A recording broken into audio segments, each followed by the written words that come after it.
여러분과 함께 건강을 나누는 비타톡의 이학사입니다. 이 영상 끝까지 보시고 좋아요와 구독 눌러주시면 큰 힘이 되겠습니다.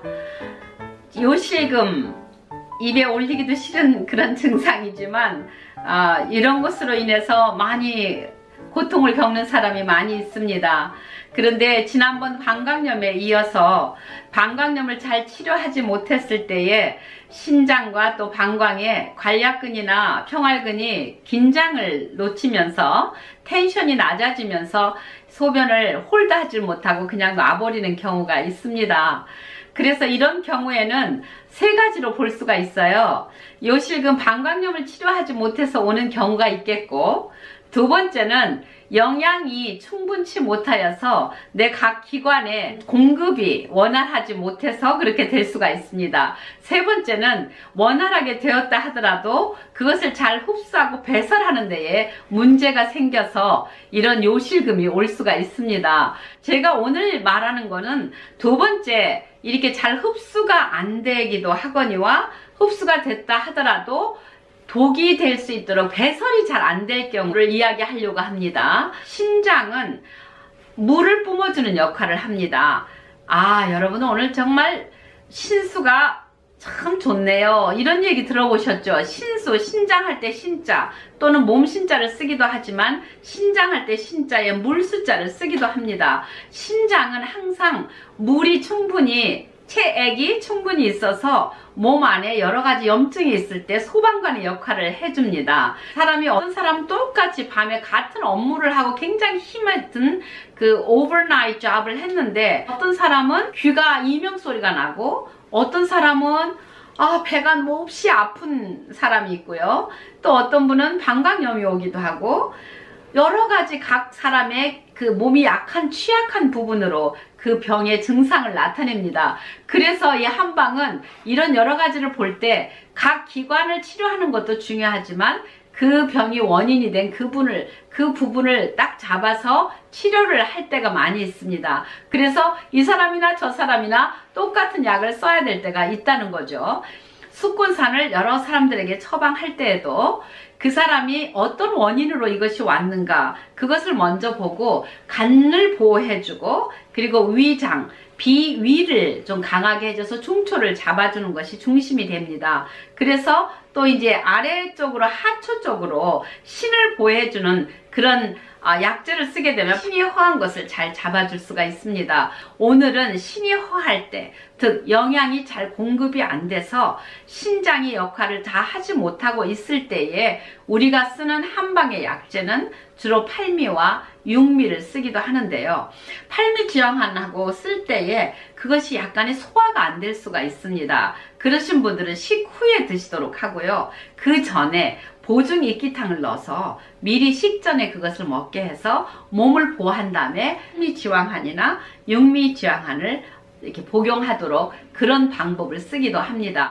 양방에서 쓰는 두 가지 약에 대해서 오늘 제가 좀 설명하고자 합니다. 베타미가 서방정이라는 약이 있습니다. 미라베그론이라는 약 성분을 가진 베타미가 서방정이 있는데, 이것을 보통 요실금에 많이 처방을 합니다. 또 프로피베린 제제를 처방을 합니다. 이 두 가지 약을 좀 많이 쓰는 것 같아요. 그런데 이 약에 부작용이 있다는 겁니다. 부작용이 심장 계통에도 나타날 수가 있고, 위장에도 나타날 수가 있고, 어지러움을 호소하기도 합니다. 특히 이제 관절의 부종을 나타낼 수 있으니까 그렇게 추천할 만한 약은 아닌 것 같아요. 그런데 이런 약들은 일주일, 2주일 계속 사용하지 않도록 주의사항이 나타나기도 합니다. 어지러움증도 나타나고 혈압이 내려가는 그런 부작용이 있기 때문에 이런 약들을 오래 드시게 되면 몸에 여러 가지 정말 좋지 않은 그런 증상이 나타납니다.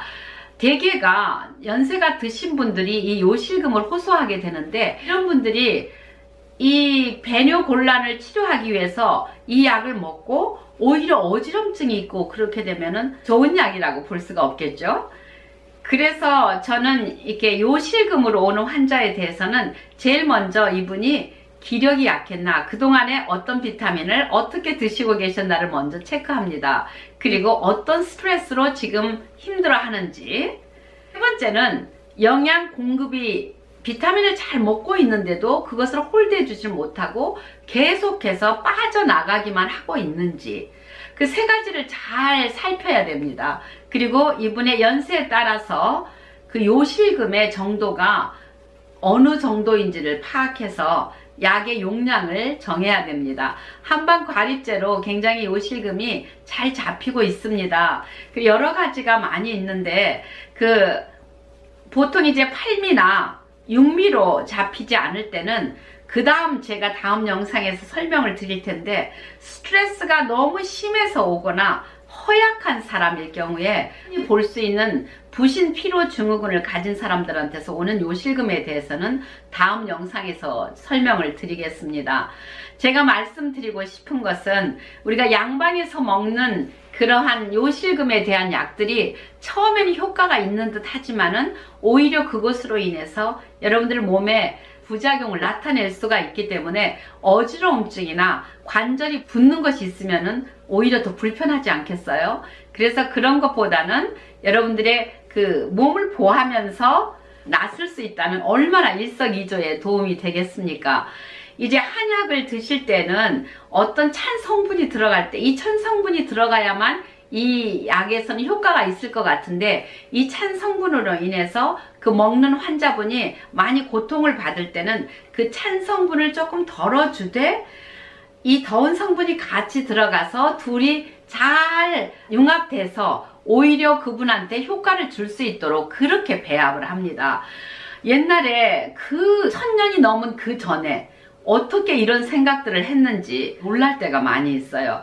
정말 이 몸의 오장육부를 건드리지 않고 잘 다스려 가면서 할 수 있었다고 하니까, 제일 먼저 이제 왕실에서부터 왕들의 병을 고치기 위해서 얼마나 많은 의관들이 노력을 했겠어요. 그래서 이제 그 덕을 우리가 지금 보고 있는 것인데, 여러분들께서 이 한방에 그 놀라운 동양의학이 사라지지 않도록 많이 활용하시고, 간에 부담이 된다 하는 잘못된 생각들이 있는데 간을 오히려 보호해주는 제제가 더 많이 있으니까요. 여러분께서 좋은 한약을 잘 사용하셔서 그 밑에 깔아주는 저의 숙곤산을 같이 드시면 요실금은 해방될 수가 있습니다. 여러분의 중초, 하초를 잘 다스려서 상초까지 행복해질 수 있는 그런 건강을 가지시기를 바라겠습니다. 다음 영상에서 더 좋은 약재를 소개해 드리겠습니다. 오늘 또 여러분에게 도움이 되셨기를 바라면서 좋아요와 구독 눌러주시면 감사하겠습니다. 안녕히 계세요.